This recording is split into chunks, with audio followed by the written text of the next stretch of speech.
Artama Hotel Makassar. Sulit untuk ditampik, posisi Makassar sebagai hub Indonesia bagian timur, sejatinya merupakan magnet yang ampuh bagi para pebisnis. Tak terkecuali, bagi para pelaku usaha yang berkecimpung di ranah bisnis properti maupun hospitality, seperti PT Karsa Utama Lestari. Buktinya, pada pertengahan Mei ini, perusahaan yang dimiliki pengusaha Jaknal Mape itu resmi mengoperasikan hotel baru bertajuk Artama Hotel Losari Makassar.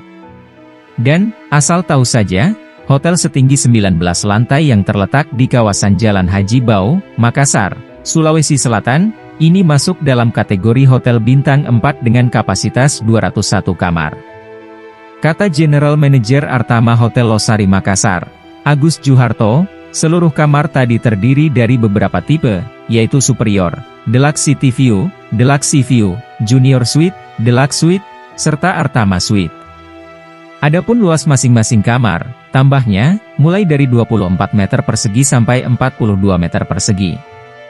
Di sisi lain, hotel yang mengusung konsep kemewahan klasik tersebut juga dilengkapi dengan beragam fasilitas, antara lain, restoran, kolam renang, fitness center, sauna, dan Arta Spa.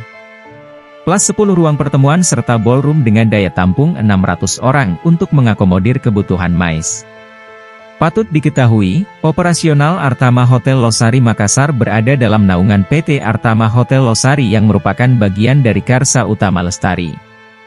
Lantas, khusus untuk yang disebut terakhir, sebelumnya telah mengembangkan Karsa Utama Mall yang berada di bilangan Jalan S, Parman, Biawao, Gorontalo. Hingga saat ini, pusat perbelanjaan setinggi 5 lantai dengan luas bangunan mencapai 11.000 meter persegi itu dikenal luas sebagai mall favorit di Gorontalo. Artama Hotel Losari Makassar dibangun sejak tahun 2015, dan secara resmi beroperasi di tahun 2017.